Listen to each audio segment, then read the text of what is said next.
Мэдээж бол энд бас бүгдээрээ сургууль төгссөн хүмүүс байгаа, бас амьдралын гараанд гарсан шинэ одоо ажил төрөлд орсон хүмүүс ч гэсэн бас байгаа бах тийм үү. За тэгэхээр төгсөлт гэдэг бол өөрөө бол бас дараагийн шинэ одоо зам руу биднийг хөтлж өгдөг бас нэг юм онцгой үйл явдлууд бидний амьдралд бол тохиолж байдаг. За тэрний нэг нь бол юу гэхээр сургуулаа төгсөх, 10 жилээ төгсөх тий. За их сургуулаа төгсөх. За их сургуулаа төгссөн ч гэсэн бас боловсролоо одоо дээшлүүлэх гэх мэт тийм үү. За тэгэхээр хүн ингээд сургууль төгсөхөд бол яах вэ? Юу болдгоо гэхээр амьдралын одоо шинэ одоо шатыг өгсөж өгдөг гэж хүмүүс бол одоо тодорхойлж бас ярьдаг тийм үү. За энэ сургуулаа төгсөхдөө нэг талаасаа харуул өчигдөр ч гэсэн бас уржигдэр би ингээд талбайгаар ингээд хажуугаар явхад маш олон хүмүүс ингээд сургуулаа төгсөж байгаа тэр баяр түгээмжлэлт явдлыг хараад бас их гоё санагдаж байна. Мэдээж сургуулаа төгснө гэдэг нь бол өөрөө баяртай сэтгэл хөдлөсөн том одоо зүйлийн ард гарч байгаа тийм сайхан өөрөөрөө бахархах те бас юм сайхан торгон мөчүүд бас байж идэг. А гэвч нөгөө талаасаа болохоор юу вэ гэхээр жоохон айдас бас байдаг. Ирээдүйд юу тохиолдох болоо? Би ямар хаалга татах болоо те? Ямар одоо ажлын газарт орох болоо? Би ямар хүмүүстэй уулзрах болоо гэдэг ч юм уу. За 10 жилийн хүүхдүүд бол яг сурлаа төгслөө гэхэд бол би одоо ямар оюутан байх, ямар байх болоо те? Ямар байдаг болоо гэдэг. Тэгээд яг үгээр төгссөний дараа бид нар бол олон шинэ бас сонголтуудыг бас хийдэг. Олон шинэ одоо ажлын талбар, шинэ сургууль, шинэ хамт олонтой болцоос гадна олон одоо сонголтуудаа бас бид нар учирдаг. Би энэ найзтай найзлах уу, болох уу, миний итгэл үнэмшилд энэ яг нэмэр болох уу, те би энд одоо итгэл үнэмшилд маань энэ одоо хашлах уу ч юм уу те зөрчилдөх үү гэдэг олон сонголтуудын өмнө бас бид нар ирдгээ гэж бас хэлж байна. Бас нөгөө талаар бол бид нар өөр шинэ хариуцлагуудыг бас олж авч байдаг. 10 жилдээ байхдаа ээж аавынхаа хариуцлага дотор байсан бол те оюутан болох үедээ арай найз нөхөдтэй арай нийгэмтэй ойрхон мэдж боловсрч байгаа одоо хичээлүүд нь хүртэл илүү нийгэм рүү хандсан те нийгмийн тийм одоо гол боловсрлуудыг одоо олж одоо суралцж байгаа учраас би бол энэ тал дээр бол юм нийгэмдэр цаашдаа энэгээр илүү хариуцлагатай байх, энэгээр илүү мэрэгшиж амьдрах гэдэг юм уу. Иймэрхүү хариуцлагуудыг бол яг олж авч суралцж байдаг гэж хэлж болно тийм үү. За бас нөгөө талаараа бас их боломжуудыг бас олж авдаг. Боломжууд. За би энэгээр цаашдаа одоо энийг би ирээдүйд ямар хүн болох, карьерээ тогтоох тийм үү, амбицаа тогтоох тийм үү. За энэгээр дамжуулаад би өөрийнхөө ирээдүйн хөрөнгөө, гэр бүлээ тийм ингээд тодорхойлох боломжуудыг бас яг одоо бүрдүүлж эхэлтгээ гэж бас хэлж байна. За энд яг ажил хийж байгаа хүмүүс бол байгаа тийм үү. Ажил хийж байгаа хүмүүс байгаа. Зарим магадгүй сургуулаа төгсөж байгаа, төгсөөгүй хүмүүс бас байгаах. За тэгэхээр яг ирээдүйд яг бид нар яг иймэрхүү зүйлүүдийг болвол яг бидний өмнө бол байдгаа гэдгийг бас хэлж байна. За гэхдээ үүнээс илүү харах хэрэгтэй, илүү өргөн харах хэрэгтэй, илүү гүнзгий бас илүү нарийн деталь харах хэрэгтэй зүйл гэж байгаа. Тэр юу вэ гэхээр бид нар ямар ч зам туулсан, ямар сонголт хийсэн, ямар ч хариуцлагатай гэдээ учирч байсан ч гэсэн бид нар бол эзний заасан замаар амьдрах учиртай хүмүүс юм гэж хэлж болно. Итгэлийн амьдралаар амьдрах хэрэгтэй гэж хэлж болно. Илүү наашаа татаж ирвэл тийм. Тийм учраас өнөөдөр энэ Йошуа 1:8-9-ээс та бүхэнд хэлж байгаа гол одоо санаа сэдв маань юу гэхээр ямар ч тохиолдолд эзний замаар амьдраараа гэдэг тийм ятгалаг урмаар одоо сэдвээ хийсэн байгаа. Хажуунаас та бүгдээр хэлцгээе. Ямар ч нөхцөлд эзний замаар амьдраарай.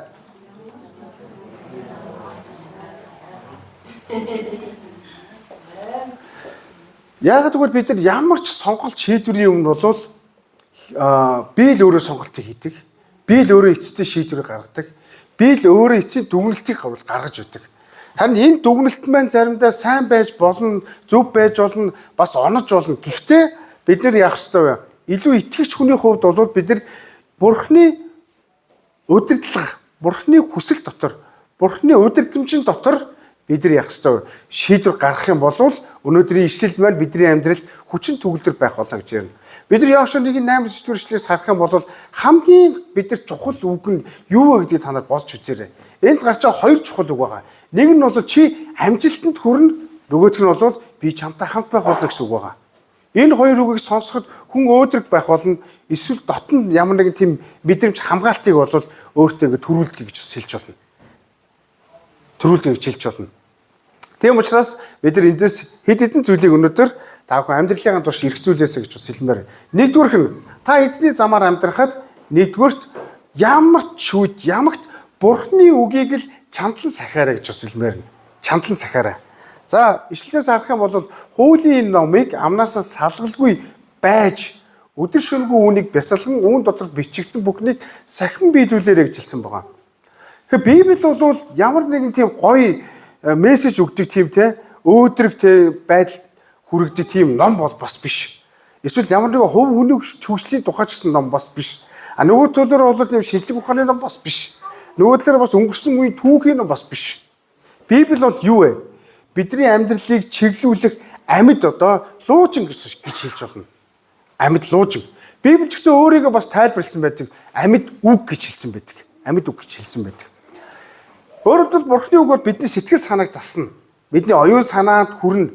Тэгээ бидний амьдралыг бас гэрэлтүүлэхэд бидний амьдралд заримдаа харах үед явах үед гэрэл болох тийм амьд луужин юм аа гэдгийг бид нар харах хэрэгтэй. Тэгвэл энийг бид нар нэгтгэж хэлэх юм бол Бурхны үг бол бидний амьдралыг газрын зураг гэж бас арай илүү өргөн бас ярьж болно. Тийм учраас Йошуад одоо удирдгчийг харах юм бол залуу удирдгч байгаа. Тэр дараагийн одоо тэр давалгаанд те одоо гарах гэж байна. Дараагийн амьдралын том одоо тийм хаалгыг бас татах гэж байна. Яг энэ үед байсан. Харин энэ үед болохоор Бурхан түүнийг юу гэж хэлсэн бэхээр эй залуу минь би чамд зөндөө хэлсэн. Би чамд тушаасан бусуу гэсэн гарч байгаа. Энэ асууж байгаа үг нь яг хөр өмнө асуусан учраас дахин сануулж байгаа тийм асуулт гаргаж ирсэн. Чи хуулийн номныг амнаасаа салгалгүй гэж хэлээгүй байж гэж хэлсэн байгаа. Өөрөөр хэлбэл амнаасаа битгий салгаараа гэж хэлсэн. Тэгээ түүн дотор бичсэн зүйлийг яг өдөр шөнөгүй эргцүүлэн тунгааж үнэн худал энэ яг ямар утгатай үг юм бэ гэдэг тийм үү? Тийм хэмжээ төртөл бясалгаж тэгээд ясан бэ түүнийг хэрэгжүүлэх тухай зааж өгсөн гэж. Тийм учраас энэ гурван маань хоорондоо ямар нэгэн байдлаар заавал уялдаа холбоотой байхыг зааж байгаа гэж хэлж болно.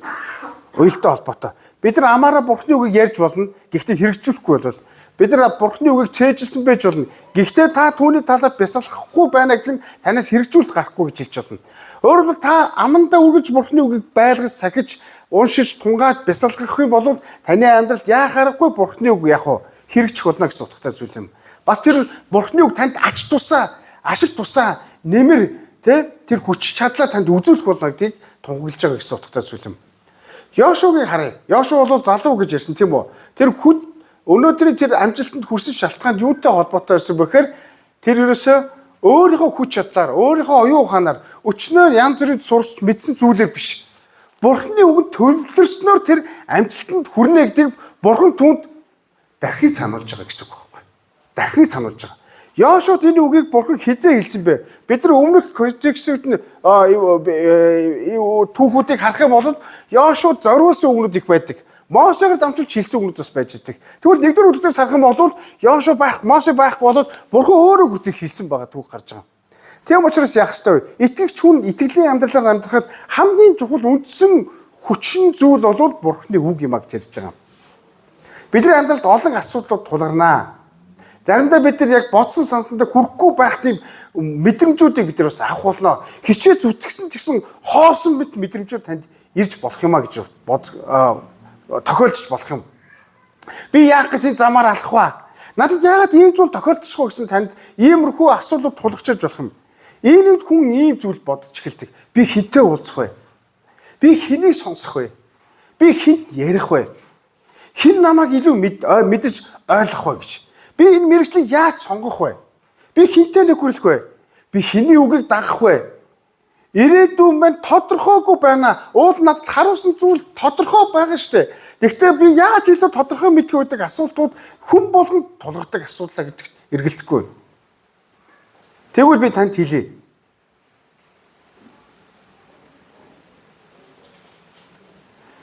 Таны амьдралыг үргэлж гэрэл рүү хөтлөх, үргэлж гэрэлтэй байлгах тэр хүч бол Бурхны үг юм аа.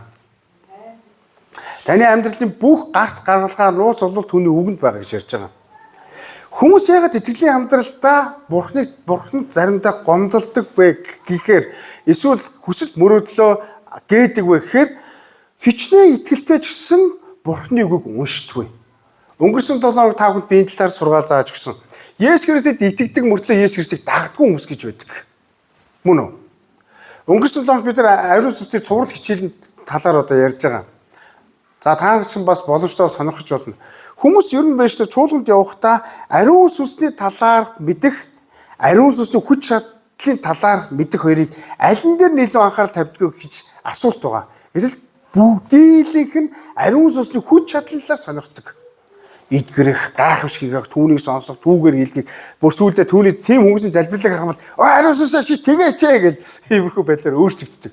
Өөрөөр хэлбэл яг л юу вэ? Ашиг сонирхол буюу эсвэл яг түүнийг таньж мэддэг мөн чанарыг ойлгох хоёрын ялгаа энд байгаа гэсэн утгатай зүйл юм. Тийм учраас бид нар яах ёстой вэ? Илүү амжилтанд хүрэхин тулд эзний замаар амьдрахын тулд яах ёстой вэ? Бурхны үгийг уншаарай гэж ярьж байгаа. Уншаарай гэдэг амандаа байлга гэдэг нь юу хэлж байгаа вэ? Амандаа байлга гэдэг нь амаараа уншиж тухайн үед еврейчүүд Библийг одоо тоороогоо уншихтаа яаж гэхээр чанга дугаар уншдаг гэсэн. Одоо ч тэд нар тэгж уншиж байгаа. Бясалгаж уншиж байгаа. Тэгээд яг уу уншаад тэгээд зүгээр нэг уншаад өнгөрөх биш. Бясалгах ёстой. Энэ яг юу хэлээд байгаа юм бэ гэж өөрийгөө тарих ухааныг яг уу гацаач энэ дээр энийг цаанд учир шалтгааныг олох тийм хэмжээний бясалгах, тийм хэмжээний потенциал та болох ёстой гэдгийг зааж байгаа гэсэн үг.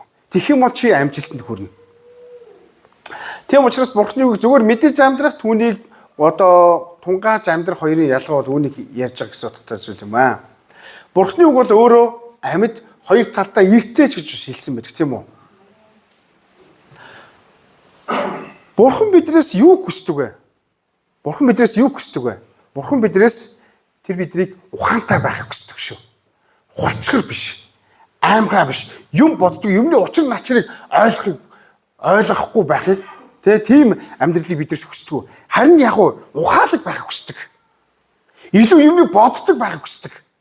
Илүү яг Бурхны тэр оюун санаа эргцүүлэхийг Бурхан биднээс хүсдэг юм а гэж ярьж байгаа. Тэр биднийг бас зүгээр байхгүйгээр яг итгэлтэй, зүтгэлтэй байхыг хүсдэг. Тийм учраас та бүхэн Библийг одоо би хэдий Библи гэж ярьж байгаа боловч шиг зарим хүмүүсүүд зүгээр л нөгөө л хуучин номыг танд мэдрэмж төржээж болох юм. Библийг та уншиж байгаа юу? Та тунгааж байгаа юу? Уншаараа тунгаагаас гэж бас хэлмээр намын. Сүүлд хүмүүс Библийг яагаад уншихаа болцсон бэ гэхээр Библийг тайлбарлаж байгаа тэр амар хялбар номнуудыг, сэдвүүдийг сонгосоос болоод Библийг уншихаа болчихсон. Амар өрөвтмөр. Хүмүүсийн гарсан тийм гой сэдвүүдийг л иддэг болсон бэлэн хоолойдог гэсэн. Өөрөө түүнийг боловсруулад, өөрөө түүнийг тарих потенциалаа хөдөлгөн байж идэх ийм чадвар сул байгаа гэж хэлж болно. Энэ юу амьдрах чадвараа хүний хоолоор тордож амьдарч байгаа гэсэн үг. Тийм учраас ах トゥ нар минь ээ. Бурхны үг бол амьд шүү. Тэр танд л зориулагдсан. Амен. Энэ зурж байгаа хүний бүрт Бурхны үг зориулагдсан юм. Амен. Тэр үг нь чиний амьдралын газрын зураг. Тэр чамайг ямар сонголтыг, ямар хариуцлага үүрэх, яаж амьдрах бүх гарс гаргалганд түүний дотор байгаа юм гэж ярьж байгаа гэсэн үг байхгүй юу? Тийм учраас Библи бол Бурхны үг бол амьдралын газрын зураг гэж ярьж байгаа. Бид нар заримдаа яг ном ёсоор явж байна. Би яг л замаараа явж байна гэж байгаа боловч яг үндэ яг замаараа яваагүй байх тохиолдол бас байж идэг. Зүгээр л төстэй замаар явж байгаа. Эсвэл яг л төстэй гэдэг нь өргөн замаар явж байгаа. Эндүрч явах тохиолдол бас байж идэг. Харин Библиэд та ойрхон байх юм бол Библийг та уншиж эргцүүл тунгаад бясалгах юм бол юу вэ? Хаашаа явж байгаа, хаан зогсож байгаа, үнэт зүйл чи юу вэ гэдгийг би юу харах ёстой вэ, юу харах ёсгүй вэ гэдгийг Библи өөрөө луужингаар танд зааж өгөх болно гэж ярьж байгаа. Энэ юу вэ? Амжилт руу биднийг хөтлөх гарц гаргалгаа гэж ярьж байгаа. За энд гарч байгаа амжилт гэсэн үг байгаа. За миний сонссноор сурснаар бол Библиэлд бол амжилт гэдэг үг нэг л байдаг. Гэхдээ энд гарч байгаа амжилт гэдэг үг бол амжилт гэдэг үг бол яг энэ Монгол энэ амжилт гэсэн утга бол бас биш байгаа даа. Энд гарч байгаа Библийн амжилт гэдэг үг нь болохоор чиний замыг чинь шулуун болгоно гэсэн үг байгаа байхгүй. Амжилт замыг чинь хэрэг чи өдөр бүр үгийг тунгаан бодож бясалгаж хэрэгцүүлээд мөр цахим мөрдөх юм бол чиний замыг чинь шулуун болгоно гэж ярьж байгаа гэсэн үг байдаг.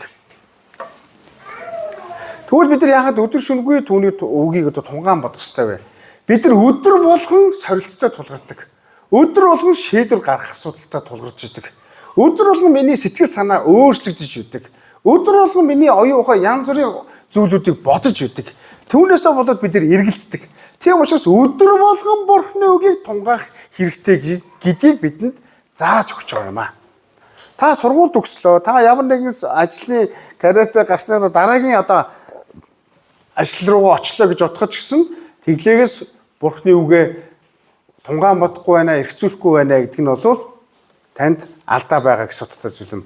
Харин та илүү Бурхны үгэнд төвлөрөөр хүмүүстэй тэгээ иймэрхүү сорилтуудад тулгарч болно. Заримдаа чи хичээлээ ойлгохгүй. Заримдаа чи даргынхаа тэгээ зааврыг ойлгохгүй. Ажил үүргийнхээ, ажлынхаа газрынхаа зорилгыг ч ойлгохгүй. Тиймэрхүү нөхцөлд мэдрэмжүүд таны өмнө тулгарчиж болно. Магадгүй нэг ажилд орсон чинь бөө өрсөлдөгч нар дунд амьдэрчээж болно. Шинэ дарга чинь таны цалин бүллүүдээр чинь цензуур тавьж бас болно.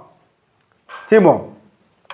Шинэ хамт олонтойгоо орох гэсэн чинь насны заагаас хамаарат илүү дандаа ахмад хүмүүстэй тулгарчээж болно. Эсвэл дандаа дүү нэртэй тулгарчээж болно. Гэхдээ эзэн дотор тууштай бай. Эзэн дотор зоригтой бай. Тэгэхгүй чи амьдралд суралцж чаднаа. Тэгэхгүй чи тэр газарт эзэнтэй хамт ялалтыг байгуулж чадна гэж ярьж байгаа. Харин бид нар энэ иймэрхүү уруу таталтаас болоод нийгмийн талбар дээр очихгүй, сургуулаа төгсөөд очихгүй чуулганаас холдох мэдрэмжтэй болж эхэлдэг. Яг л юм хүндирх мэдрэмжтэй болж эхэлдэг. Жижиг сажиг алдааны мэдрэмжүүдээс болоод очиход эвгүй байх мэдрэмжүүдтэй тулгарч идэг. Гэхдээ Бурхан юу гэж хэлж байна? Би чамд тушаасан босуу гэдгийг бид нар бодох ёстой. Энэ Йошуад нэг удаа хэлсэн үг бол биш. Йошуа дандаа хэлээд байгаа үг процесс гэсэн үг байхгүй. Тийм учраас өнөөдөр танд ийм зүйл тулгарсан ч гэсэн та яах ёстой вэ? Бурхан таныг зоригтой бай, тууштай бай гэдгийг дандаа танд яах ёстой вэ? Сануулах болно. Үүнийг төгсгөлийн харах юм бол би чамтай хамт байх болно гэж хэлсэн байгаа.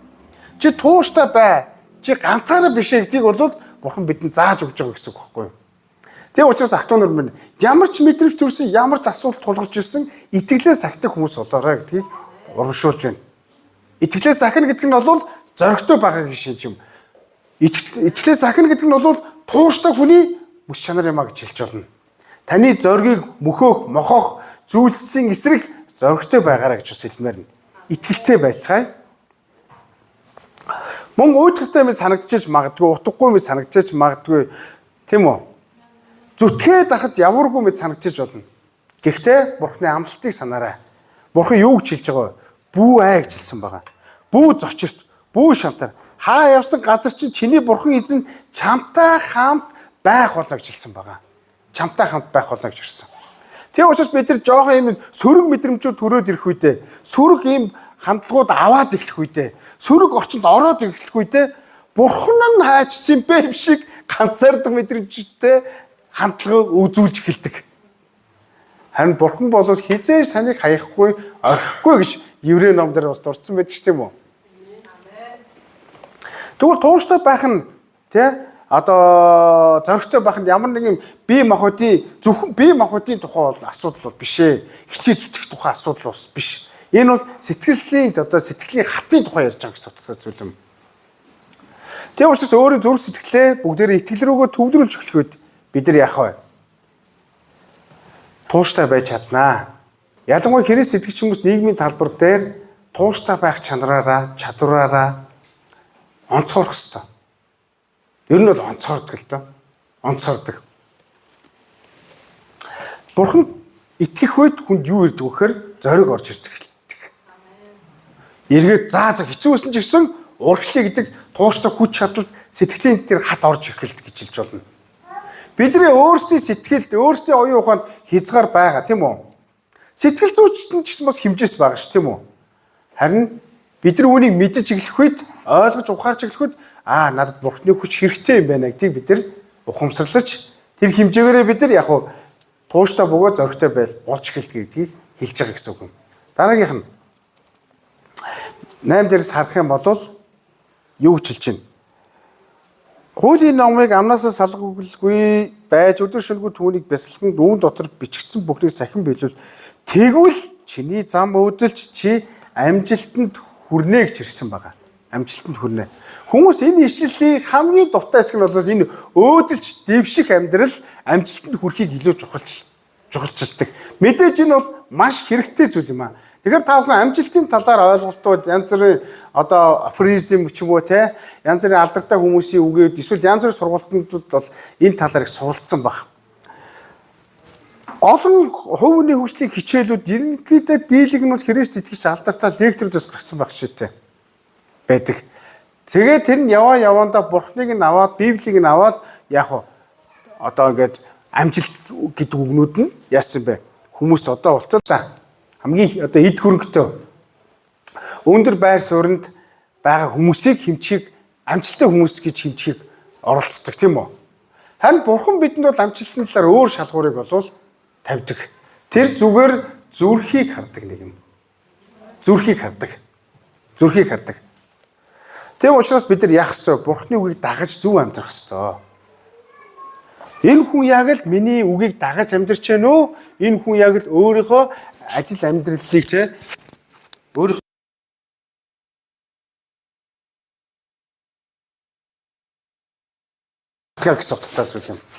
харддаг гэсэн утгатай зүйл юм. Жинхэнэ амжилт бол Бурханы үгэнд тулгуурлан амьдрдаг хүнийг хэлнэ. Яг л Библи бидэнд зөв амьдралыг заадаг. Бусдад үнэнч байх, шудраг байх, худ хурамгаас хол байх, хуурамч амьдралаас зайлсхийх зөв шийдвэр гаргахад Бурханы үг бидэнд туслана гэдэг энэ найдварыг тээж байгаа юм. Энэ үгэнд найдвар тавьж байгаа юм бол жинхэнэ амжилтыг өөрийнхөө амьдралд тодорхойлж байгаа үнээр дүгнэж болно. Ирээдүйд чи ямар ч мэргэжил ажил эрхэлсэн ч бай. Сэнсээ асуулттай гоё те. Эрхэлсэн ч бай. Бурханы үгийн дагуу амьдрах юм бол чи амжилтанд хүрнэ. Мөн энэ дэлхийн амжилт бол юу гэхээр ашиг сонирхол хайж амьдрахыг сургадаг. Ашигтай л бол оролц, ашиггүй л бол холд. Ашиггүй л бол өөр ашигтай зүйлийг хай. Харин Бурхан бол бидэнд ямар зүйлийг амжилтыг заадаг вэ гэхээр бусдад өглөгч байх. Бусдад өгдөг байх. Бусдад сайхан сэтгэлээр хандахыг зааж өгч байдаг. Бусдад чин сэтгэлээсээ туслахыг, бусдад санаа тавихыг, бусдын зүрх сэтгэлийг ойлгохыг Бурхан биднээс хүсдэг. Өөрөөр хэлбэл бусдад Бурханы хайрыг дамжуулахад өөрийгөө зориулж байгаа нэг бол Бурхан энэ бол амжилттай явж байгаа үнээр тодорхойлж идэг. Харин энэ дэлхийн хүмүүс бол юу вэ? Үл итгэж хүмүүс бол юу вэ? Ашиг сонирхлыг хайж оролцдог. Ашиг сонирхлыг хайж нөхрөлдөг. Ашиг сонирхлыг хайж өгдөг. Ирээдүйд ашигтай юм байна гэж. Тийм үү? Тийм учраас ахтунд нэ амжилттай хүн бол бусдад итгэл найдвар хайрыг түгээдэг хүнээр Бурхан тодорхойлдог юм аа. Та тийм Бурханы тодорхойлолтод нийцдэг хүн болоорой гэж ятгах байгаа. Яг л энэ нийгэм бол өнөөдөр биднийг илүү хувийн хичээх байдал руу оруулж байна. За бид нар элдв пост инфлюенсерүүдийг ингэж харах юм бол бүгдийн цаана мөнгө олох сонирхол байдаг. Маш сайхан өгөөмөр сэтгэлийн, маш сайхан хуурамч санаа зовлтын ард маш их хэмжээний мөнгө олох сонирхлууд дагалдаж байдагтай яг адил утга нэг юм а гэж ярьж байгаа гэсэн юм. Тийм учраас бид нар яах ёстой вэ? Би бусдад өгч байна уу? Бусдын зүрх сэтгэлд итгэл найдварыг хуваалцаж байна уу гэдгийг Бурхан биднээс харж байгаа. Энэ бол амжилттай явж байгаа үний дүр төрх юм а гэж ярьж байгаа. Мөн бид нар яах ёстой вэ? Шудраг амьдралын үлгэр дуурайллыг үзүүлэх ёстой. Асуулт байна. Та бусдад шудраг байдлаараа үлгэр дуурайллыг үзүүлж байгаа юу? Бид нар шудраг бус зүйлтэй эвлэхгүй байх ёстой. Худал хуурмыг няцаах ёстой. Амлалтаа биелүүлэх ёстой. Бусдын итгэлийг алдахгүй амьдрах ёстой гэдгийг бид нар амжилттаараа өөрийгөө хуцлах ёстой. Игсээр бидний бусдад гэрэл давсуулна гэж ярьж байгаа. Өөрөөр хэлбэл амьдралаа бид нар зөвхөн өөртөө бус бид нар өрөөл зориулахыг Бурхан хүсэж байгаа. Энэ бол жинхэнэ амжилттай явж байгаа жинхэнэ итгэгчийн одоо хүний одоо амжилт юм а гэж хэлж болно.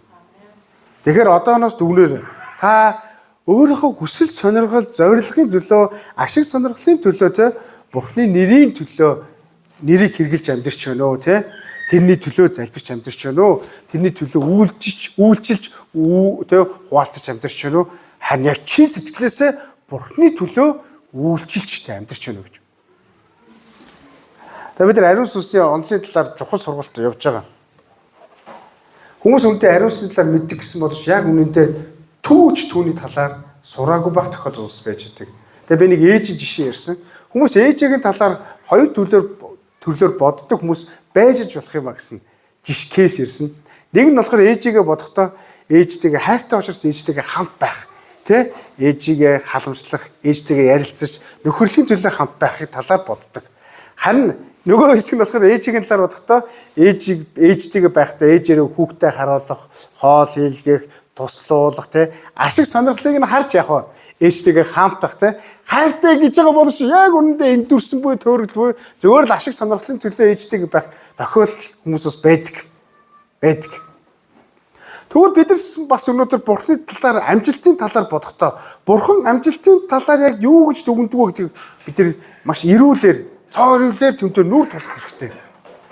Би ашиг сонирхлын төлөө те явах биш харин Бурхны ашиг сонирхлын төлөө бусдын ашиг сонирхлын төлөө явах нь бол жинхэнэ амжилт юм байна гэдгийг бид нар өөртөө нүүр тулан байж явах хэрэгтэй. Бид нар өөрийгөө өөрчлөх хэрэгтэй цаг үе ирж байна.